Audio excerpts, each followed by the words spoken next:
오늘 본문 이 마지막 절을 보게 되면 예수님을 향해서 제자들이 이렇게 고백을 하고 있습니다. 진실로 하나님의 아들이로소이다 라고 고백합니다. 예수님을 향한 당연한 고백인데 이 고백이 당연하지 않음을 우리는 발견하게 됩니다. 왜냐하면 예수님을 향해서 하나님의 아들이다라는 이 호칭을 이렇게 부른 첫 번째 장면이 어디에 나오냐면 마태복음 4장에 나옵니다. 4장에서 예수님께서 시험 받으시는 장면 속에, 사단에게 시험을 받으시는 장면 속에 그 사단이 시험하는 자가 이렇게 말합니다. 내가 하나님의 아들이라면 이 돌덩이를 떡덩이로 바꿔라 라고 말하고 있어요. 사단에 의해서 예수님을 향해 하나님의 아들이거든 이라는 표현을 쓰고 있죠. 또 두 번째 표현이 어디에 나오냐면 마태복음 8장에 나옵니다. 8장에 보면 가다라 지방에 귀신 들린 사람들이 등장해요. 그들이 예수님을 보면서 뭐라고 이야기하냐면 하나님의 아들이여 우리가 당신과 무슨 상관이 있습니까? 라고 이야기하는 장면이 나와요. 우리의 기대는 예수님을 향해서 하나님의 아들이다라는 호칭이 그 전에 다른 사람들에 의해서 쓰여졌지 않았을까라는 기대를 가지고 성경을 찾아보는데 아니더라고요. 사단에 의해서 또 귀신 들린 자들에 의해서 예수님을 향해 하나님의 아들이다라는 그 호칭이 쓰여지고 있음을 보게 됩니다. 그런 면에서 오늘 본문에 나오는 이 제자들이 예수님을 향해 당신이 하나님의 아들입니다라는 이 고백이 갖는 특별한 의미가 있음을 우리는 생각하게 돼요. 예수님을 하나님의 아들로 고백하는 일은 너무나 중요한 우리의 신앙의 고백이 아닐 수 없습니다. 그럼 제자들이 어떻게 이런 고백을 할 수 있을까요? 오늘 본문 앞부분을 보다 보면 또 오늘 본문을 함께 보다 보면 확인되어지는 게 있어요. 오늘 본문 앞에 지난주에 함께 보았던 그 본문 속의 핵심은 오병이어의 기적이잖아요. 예수님께서 5천 명을 먹이시는 그 사건을 제자들은 목도하게 됩니다. 또 오늘 우리가 본문을 읽었는데 물 위를 걸으시는 예수님의 모습을 제자들이 보게 되죠. 물론 앞서서 우리가 성경을 읽어 내려온 것처럼 예수님의 놀라운 이적들이 많이 있음을 우리는 압니다. 병든 자를 고치시는 사건 속에서 그 예수님의 어떤 능력들이 나타나고 있음을 우리는 기억하고 있죠. 그런데 오늘 제자들은 이 오병이의 기적과 함께 물 위를 걸으시는 그 주님의 모습 속에서 예수님을 우리와 다른 초월자로서 그 예수님을 바라보는 그 시선이 발견되어져요. 그리고 그 능력이 그가 하나님의 아들이심을 고백하게 되는 이유로서 그들의 눈에 비춰지고 있다라는 거예요. 예수님이 행하신 그 능력을 바라보는 그 시선이 제자들로 하여금 예수님을 하나님의 아들로 고백하게 하는 이유가 되는 것처럼 보입니다. 물론 중요한 시선이고 또 그런 고백이 필요한 게 맞습니다. 그런데 중요한 건 예수님께서 원하시는 시선이 무엇이냐라는 거예요. 제자들의 시선은 예수님이 행하신 이적과 기적에 머물러 있어요. 그리고 그 이적과 기적 속에서 예수님을 향해 당신은 하나님의 아들입니다 라고 고백하고 있단 말이에요. 그런데 예수님이 원하시는 시선은 그런 이적과 기적에 머물러 예수를 향해 당신이 하나님의 아들입니다라는 고백하는 그 고백이 있는지 아니면 다른 시선을 가지고 계신지 우리는 말씀을 통해 보게 됩니다. 본문 22절과 23절을 보면 이런 이야기가 나옵니다. 예수님께서 즉시 제자들을 재촉하사 자기가 무리를 보내는 동안에 배를 타고 앞서 건너편으로 건너가게 하셨다라는 장면이 나옵니다. 이와 함께 무리를 보내신 이후에 예수님께서 기도하러 따로 산에 올라가셨다. 그리고 거기 혼자 계셨다라는 장면이 22절과 23절에 기록되어져 있죠. 오늘 우리가 읽은 이 본문은요, 우리 지난주에 함께 읽었던 오병이어의 기적과 같은 연결고리를 갖고 있습니다. 말 그대로 시간적인 흐름에 같은 흐름 속에 있다라는 거예요. 오병이어 기적 다음에 예수님께서 오늘 본문의 이야기로 연결이 되어지고 있는 거죠. 그래서 22절과 23절의 이야기는 앞선 오병이어의 기적과 연결성을 갖고 있단 말이에요. 그래서 본문을 보게 되면 예수님의 세 가지 행동이 나옵니다. 첫 번째가 제자들을 재촉하시고 먼저 보내시는 장면, 그리고 예수님 스스로가 모였던 무리들을 이제 다 흩어보내는 장면이 나오죠. 그리고 세 번째는 기도하러 산에 올라가고 계심을, 산에 머무르고 계심을 본문 속에서 발견하게 됩니다. 근데 이 본문을 보면서 이런 세 가지 질문이 생겨요. 먼저는 왜 예수님께서 제자들을 재촉하셔서 먼저 보내고 계시는가? 두 번째 질문은 왜 예수님 스스로 그 무리들을 보내고 계시는가라는 거예요. 그리고 세 번째 질문은 예수님께서 홀로 산에 오르셔서 어떤 기도를 하셨을까? 어떤 기도의 제목을 가지셨을까라는 생각을 해보게 됩니다. 먼저 왜 제자들을 재촉해서 먼저 보내셨는가와 왜 예수께서 자기가 무리를 스스로 보내고 계시는가라는 그 질문에 대해서는 요한복음 6장 14절과 14절에 그 이유가 나오는 것 같습니다. 본문을 보면 이렇게 되어져 있어요. 요한복음 6장 14절 15절인데 제가 읽겠습니다. 그 사람들이 예수께서 행하신 이 표적을 보고 말하되 이는 참으로 세상에 오실 그 선지자라 하더라. 그러므로 예수께서 그들이 와서 자기를 억지로 붙들어 임금으로 삼으려는 줄 아시고 다시 혼자 산으로 떠나가셨다라고 되어져 있어요. 어떤 이야기입니까? 요한복음이 기록하고 있는 오병이어의 기적 다음에 사람들의 반응이 나와요. 사람들의 모습이 나와요. 그 반응, 그 모습은 뭐냐면요, 예수님을 향해서 참으로 세상에 오실 선지자이십니다 라고 고백하고 있을 뿐더러 더 나아가서는 예수님께서 하시는 말씀이 그들이 자신을 억지로 붙들어 임금을 삼으려고 한다라고 고백하고 있어요. 그 사람들이 예수를 임금으로 삼으려고 한다라는 거예요. 여러분 한번 상상해 보시기 바랍니다. 이 오병이어의 기적을 통해서 5,000명을 먹였다라고 말씀을 드렸죠. 이 5,000명은 그 어린아이와 여자의 수를 뺀 남자 장정들만을 계수하는 그 수예요. 그래서 지난주에도 말씀드린 것처럼 그 수를 모였던 사람들을 대략 다 계산해 본다고 하면 어느 주석에는 한 2만 명가량의 사람들이 모여 있었다라고 생각을 해요. 여러분 2만 명의 사람들이 모여 있다라는 느낌이 어떤 느낌일까요? 얼마 전에 프로야구가 끝났습니다. 이 야구를 좋아하시는 분들은 이 야구가 끝나서 아쉬움도 있지 않을까라는 생각이 드는데, 이번에는 코로나 때문에 야구 경기장이 뭐 코리아 시리즈나 그 시리즈를 각 구단이 있는 그 지방에 가서 경기를 한 게 아니라 서울에 있는 고척 스카이돔이라는 그 스카이돔에서 그 경기가 계속 치러졌거든요. 근데 알아보니까 그 스카이돔의 관중석, 사람이 앉을 수 있는 자리가 17,000석이라 해요. 그러니까 말 그대로 그 고척 스카이돔에 사람들이 가득 차면 17,000명 정도가 되는 거란 말이에요. 그러면 그 17,000명 정도가 환호하는 그 환호 속에서 경기장을 뛰는 선수들의 느낌이 어떨까요? 안타를 치거나 멋진 수비를 하거나 홈런을 치거나 했을 때 사람들의 그 열광하는 그 열광 속에서 경기를 치르는 선수들의 마음은 아마 특별할 거예요.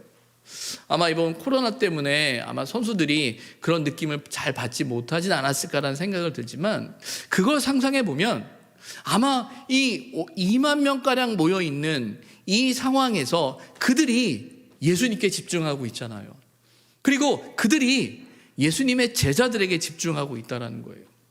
그리고 그들의 눈앞에서 오병이어의 기적을 통해서 정말 모든 사람이 배부르게 먹는 그 사건이 그들의 눈앞에 일어나고 있었단 말이에요. 그 상황을 경험하는 사람들이나 제자들의 마음이 어떠했을까요? 인간적으로 생각하면 그들에겐 꿈이 생겼을 거예요. 소망이 생겼을 거예요. 야, 이 사람이다. 이 사람이면 우리를 해방할 수 있을 거야. 이 사람이면 야, 우리가 이 고생을 끝낼 수 있을 거야 라는 어떤 그 기대들, 또 그렇게 환호하는 많은 군중과 무리들의 그 환호 속에서 제자들도 덩달아 큰 일을 이룬 것처럼 그 분위기에 흠뻑 젖어 있지 않았을까라는 상상을 해보게 돼요. 그런데 오늘 본문 말씀엔 예수님께서 바로 그 제자들을 재촉해서 먼저 가라고 이야기를 하는 거예요. 빨리 배를 타고 여기를 떠나라고 이야기해요. 뿐만 아니라 그 많은 사람들을 예수님께서 이제 돌려보내고 계시는 거예요. 빨리 집으로 가십시오. 빨리 집으로 가십시오라고 하고 계시는 거예요. 앞선 오병이어의 기적 속에서는 예수님께서 제자들에게 너희가 먹을 것을 주라라고 하고 그들을 품으시고 돌보시는 장면이 나오는데, 오늘 본문에서는 도리어 그들을 다 흩어버리시는 그 모습이 본문에 그려지고 있는 거죠. 그런 상황이 나오고 있는 거예요. 왜 그러셨을까요? 예수님은 그들이 그 배부름에 머물길 원치 않으셨던 거죠. 오병이어라는 어떤 그 기적 속에 그들의 모든 것이 끝나지 않기를 바라는 것이었죠. 그들의 시선이 거기에 머물길 원치 않으신 거예요. 왜? 그게 본질이 아니니까요. 그것을 위해 예수님이 오신 것은 아니기 때문이죠. 제자들도 마찬가지일 겁니다. 그들이 갖는 인간적인 기대와 그 상황 속에 머물기보다 그 상황을 빨리 피하고 떠나기를 바라고 계시는 거예요. 그럼 예수님은 홀로 산에 오르셔서 기도하셨다라고 되어 있는데, 홀로 산에 머물렀다라고 되어져 있는데, 어떤 기도를 하셨을까요? 어떤 간구를 하셨을까요? 앞서서 오병이어의 기적을 시작하면서 예수님께서 빈들에 서셨다라는 말씀을 나눴었죠.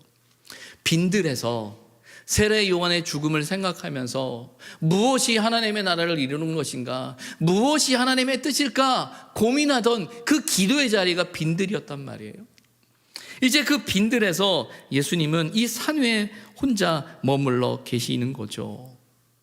그 빈들의 기도가 끝났을까요? 저는 아니라고 생각합니다.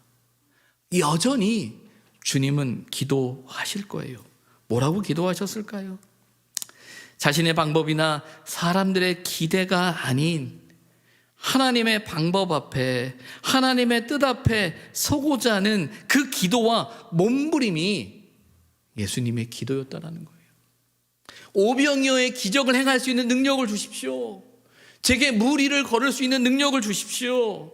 제 말에 사람들이 반응하고 사람들이 몰려올 수 있는 능력을 주십시오가 그의 기도 제목이 아니라, 그 모든 상황 속에서 하나님의 뜻이 무엇인가, 하나님의 뜻을 이루어야 하는 것이 무엇인가라는 그 고민이 그에게 있지 않았을까.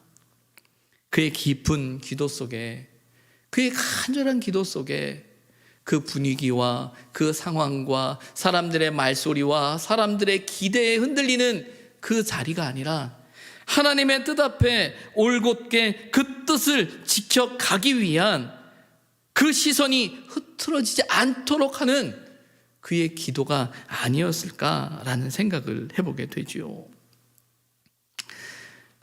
스스로 무엇을 했다라는 것, 그리고 무엇을 이루었다라는 것에 머물고자 하는 것이 아닙니다. 철저히 하나님의 뜻 앞에 머물고자 하는 거예요. 이것이 우리 신앙의 모습이어야 합니다. 이것이 주님이 행하시는 많은 이적과 기적 앞에서 그가 놓치지 않으셨던 마음이었음을 우리 말씀 속에서 발견해야 하는 거예요. 그런데 이게 얼마나 힘든 일일까 생각해 보게 돼요. 참 어렵다라는 생각을 가져요. 여러분, 그 플렉스라는 단어를 아십니까? 이 FLEX라는 단어인데, 이 단어의 의미, 요즘 청소년들은 이 단어를 너무 잘 알아요. 플렉스 하면은 자신의 능력을 나타내는 것, 그리고 자신의 마음대로 물건을 사고 싶고 지르는 어떤 그런 걸 표현하는 단어라고 해요. 그래서 10대와 20대 세대에서는요, 돈을 쓰고 과시한다라는 의미를, 지른다라는 의미를 가지고 있다라고 합니다. 원래 이 단어가 처음 시작되어진 건 1990년대 미국 힙합 문화에서 시작된 거래요. 그때도 어떤 부나 자신이 가지고 있는 귀중품을 과시하는 어떤 그런 장면을 표현할 때 이 플렉스한다라는 표현을 썼었는데, 우리나라에는 한 2019년도에 여러 힙합 가수들을 통해서, 래퍼들을 통해서 이 단어가 들어왔다라고 해요.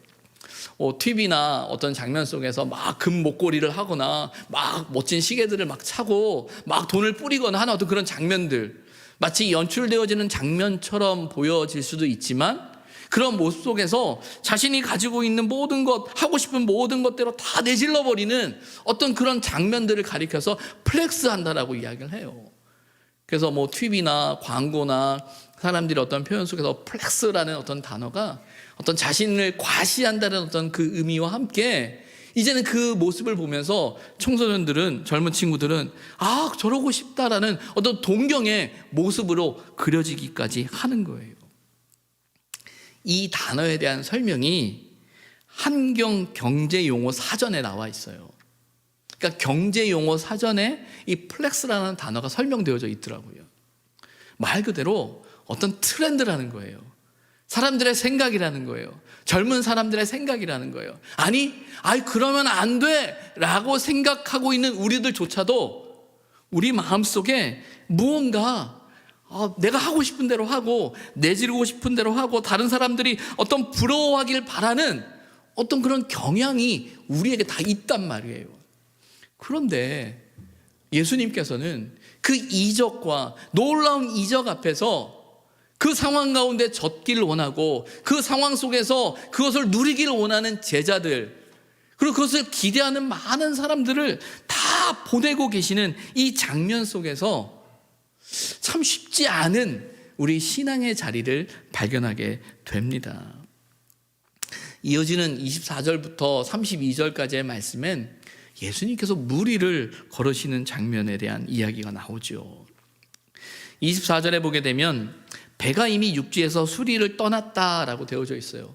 맞죠? 제자들을 먼저 보냈거든요. 그리고 예수님께서 한참 산 위에 머무르셨죠. 그런데 먼저 배를 타고 떠난 그 제자들의 상황이 본문에 보면 바람이 거스름으로 물결로 말미암아 고난을 당했다라고 되어져 있어요. 앞서서 우리가 마태복음 8장에 풍랑과 파도를 잠잠케 하신 예수님의 장면을 우리는 기억하고 있습니다. 그 상황처럼 똑같이 제자들에게 그 풍랑으로 인해서 어려움을 당하고 있는 장면이 그려지고 있어요.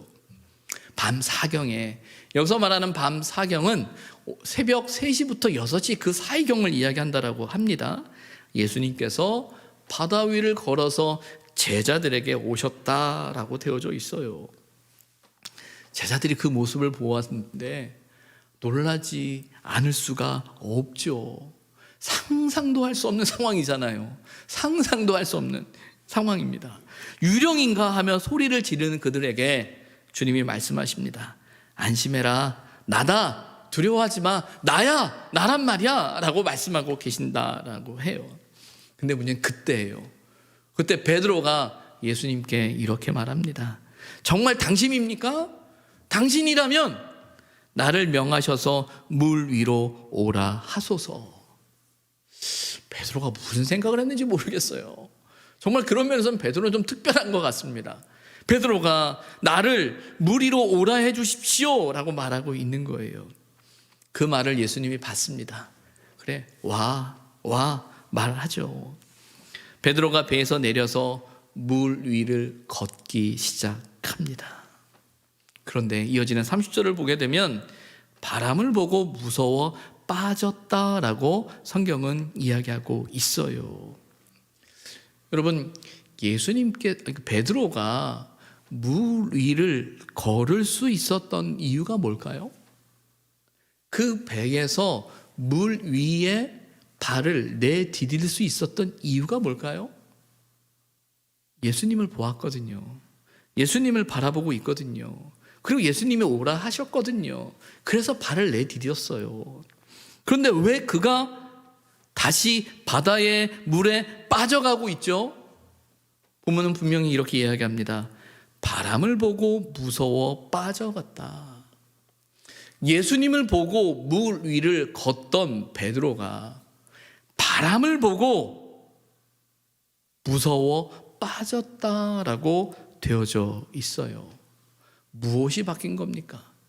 예수님을 바라보는 시선에서 출발했던 그 걸음이 어느 순간 그 시선이 바람에 머무름으로 말미암아 그 시선이 흐트러지는 순간 그 바다에 빠지고 마는 모습이 본문에 그려지고 있다라는 거예요. 그 모습을 가리켜 예수님이 이렇게 말하죠. 믿음이 작은 자여 왜 의심하느냐라고 말합니다. 왜 의심하느냐라고 말해요. 마가복음 6장에는 이 본문에 대해서 이런 설명을 갖고 있어요. 떡 떼시던 일을 깨닫지 못하고 도리어 그 마음이 둔하여졌습니다. 앞서서 바로 오병이어의 기적이 있었는데 하나님이 예수님이 그렇게 행하셨던 것을 그들이 기억하지 못하고 두려움에 사로잡혀 있는 장면을 설명하고 있는 거예요. 그런데 여기서 말하는 믿음의 문제는요, 그의 능력이나 실력의 문제가 아닙니다. 시선의 문제죠. 주님이 이렇게 말씀하시는 거예요.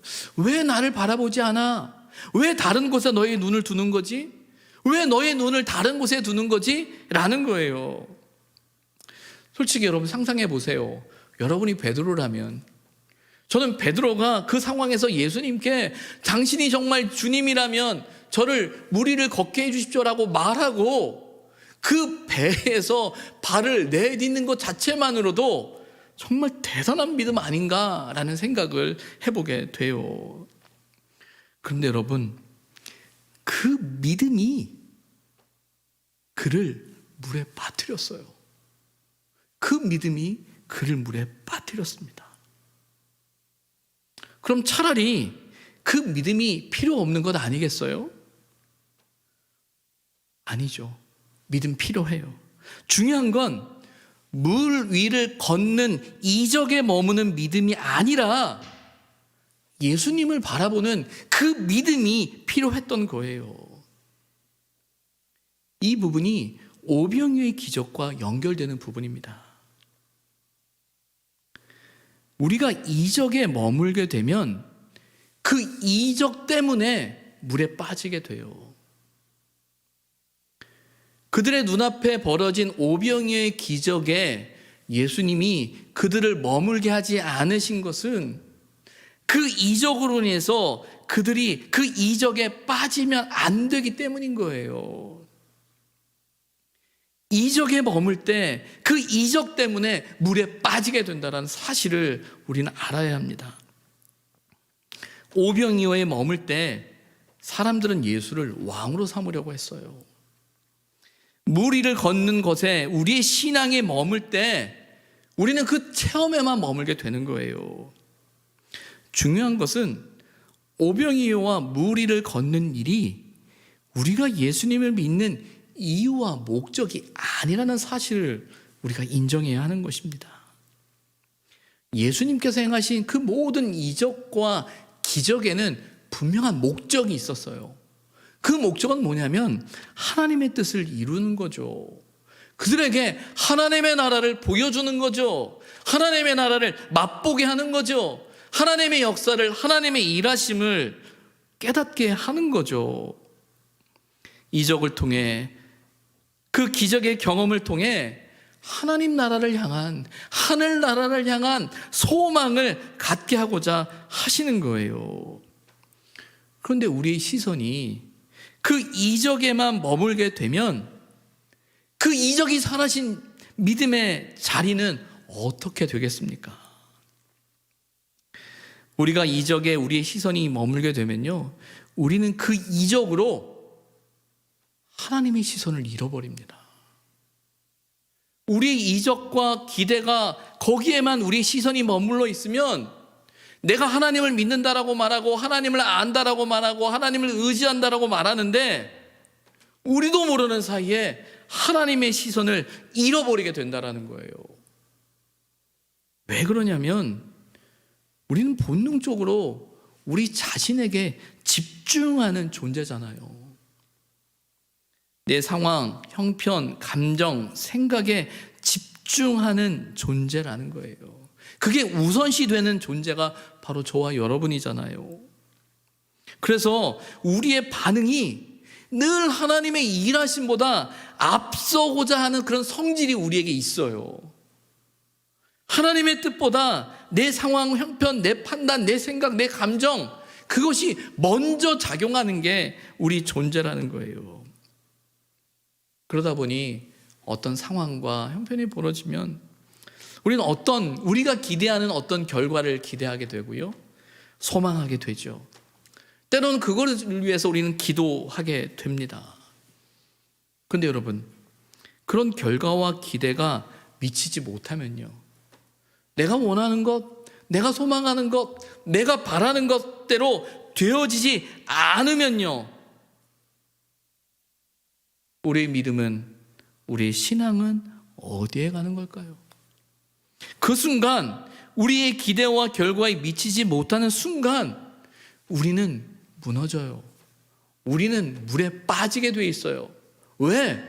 우리 시선이 예수님이 아닌 다른 것에 두고 있기 때문에 빠질 수밖에 없는 거예요.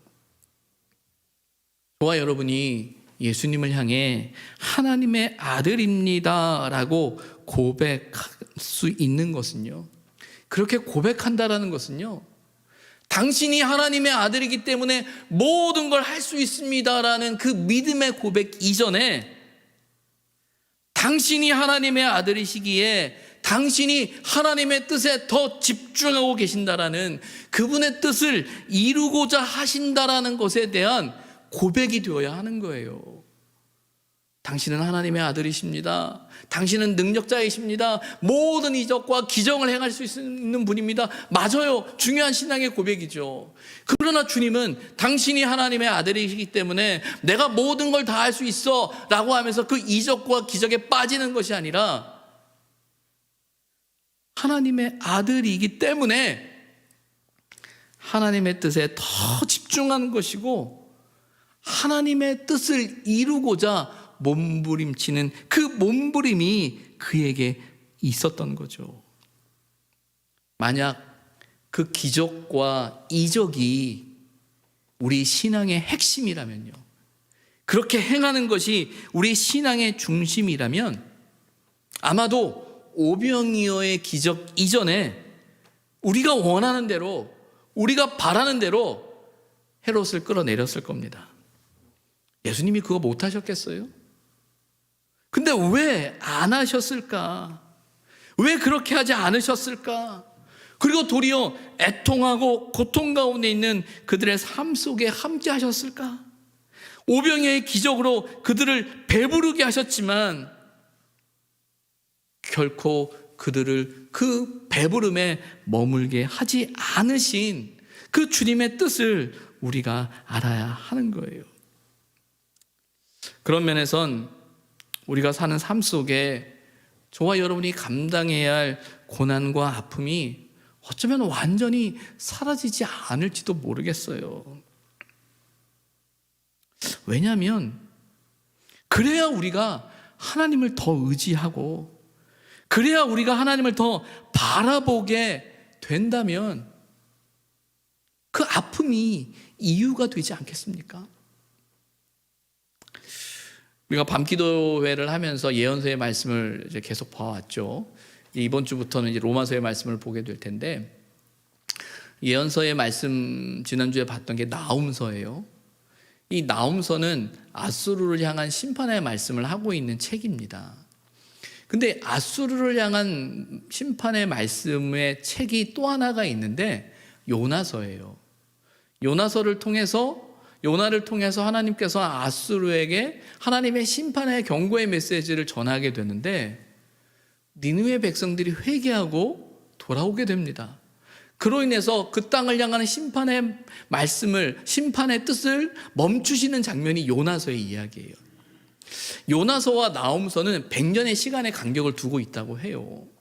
같은 나라인데 요나서의 말씀 속에서는 하나님의 말씀을 듣고 회개하는 니느웨 땅이 나온다면, 나홈서에는 악한 니느웨 땅을 향한 철저한 하나님의 심판의 이야기가 나와요.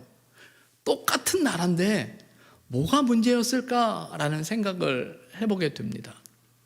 근데 역사적으로 봤더니 요나서가 쓰여지던 상황에서의 아수르는요, 약한 나라였어요.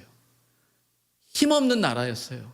어떤 면에서는 그들이 갖고 있는 여러 가지 어려움들이 그들로 하여금 가장 약한 모습으로 서게 했었던 시기였더라고요. 약할 때 그들에게 들려졌던 하나님의 말씀 앞에서 그들은 반응합니다. 회개합니다. 그리고 구원을 경험하죠. 그런데 도리어 100년이 지난 아수르 땅은 강대한 땅이 됐어요. 힘 있는 나라가 됐어요. 번성하는 나라가 됐어요. 그리고 다른 나라와 싸워서 이길 수 있는 나라가 됐어요. 근데 문제는 그땐 그들에게 하나님의 심판이 임하고 있다는 거예요. 하나님을 알지 못하고 하나님을 떠나는 번영과 형통이라면 거기에 어떤 의미가 있을까요? 거기에 어떤 가치가 있을까요? 우리는 어쩌면 그런 형통을, 그런 번영을, 그런 성공을 꿈꾸고 기대할지도 모르겠어요. 그것을 통해서 하나님을 영화롭게 할 수 있다.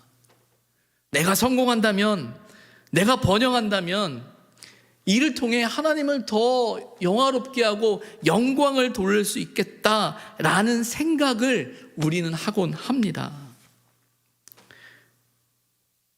그러면 우리 하나님은 우리가 성공하지 않으면 기뻐하지 않으시는 분인가요?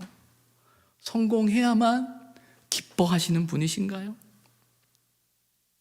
만약 그런 분이 우리 하나님이라면, 성공해야 하나님이 기뻐하신다면 우리는 당장 최선을 다해 성공의 방법을 찾아야 할 것입니다.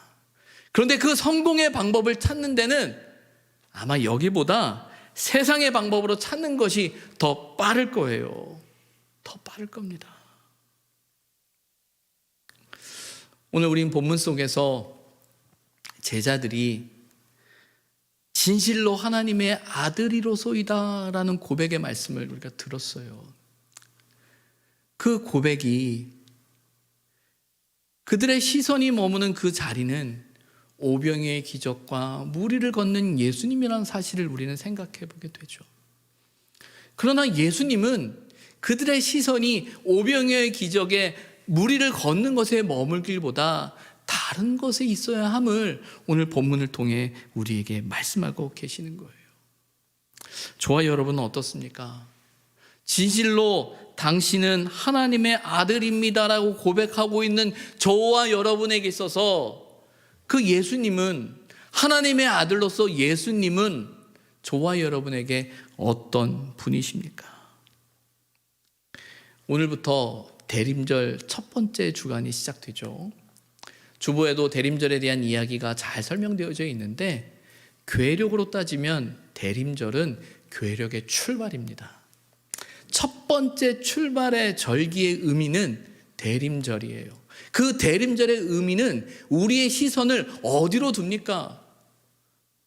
예수님께 두는 거죠. 철저히 그 예수님께 우리의 시선을 고정하게 합니다.